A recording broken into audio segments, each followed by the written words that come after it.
I'm Susan Harrow of PRSecrets.com, and we're here today at Bay Marin Aikido and Cotati Aikido with Ginny Breeland, 5th Dan, Aikido advice for women and a few men. And today Ginny is going to demonstrate Hasso Gaeshi, Riai.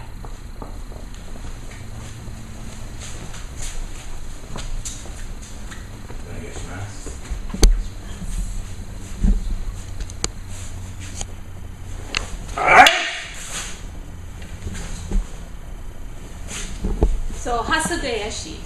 Hasso Gaeshi is a figure 8 forms. They look like this. And the concept of Riai is to be able to embody those movements that you have when you have the weapon in your hand to when you do not have the weapon in your hand.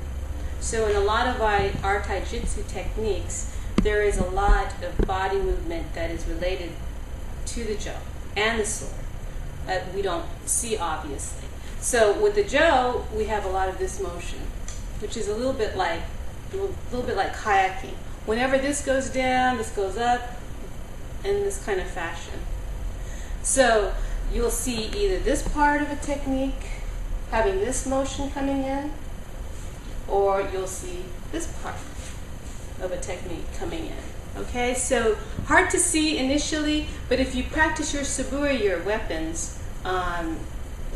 every day, and you start to feel the jo be part of your body and the sword become part of your body, then it'll begin to show in some of your techniques.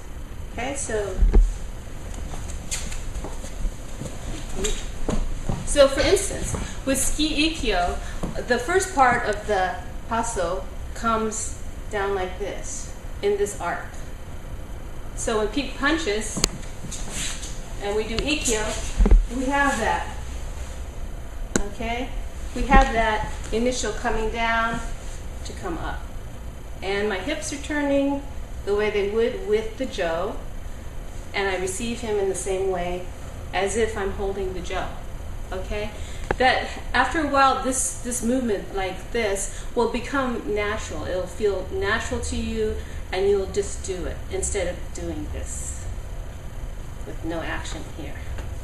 So without your ikkyo being like lifting, right? Instead of dipping down, dipping this shoulder down, and then coming back, okay? If you can get this motion down, your movement becomes a little bit easier. You can move with a lot of ease because it starts to feel natural. And a lot of these movements in Aikido are all about feeling like they're natural movements. At first they may seem strange, or what do they call it, anti-intuitive. But once you start to feel them, you'll start to recognize the up and down motions that help your technique become effortless. For instance, if Pete held here, the feeling would be to go up, to go down, to go up, to go down.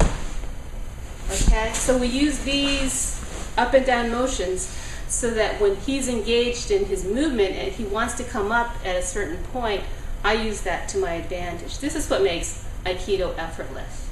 Okay, and I try to make my Aikido in tune with the natural feelings I see in nature. If you look around, if you hear the birds around you, you'll listen and you'll see that it's all done with a different cadence every time, or a natural beat that's easy to follow. So with movement, so in Aikido, the movement should be natural, it should feel relaxing, it should feel as though it's effortless. And if you engage your body with your sword, with your jo, and you practice Riai, it does become a lot less work. And hopefully, if you're prudent, you'll feel that too. Thank you. Thank you, Sensei.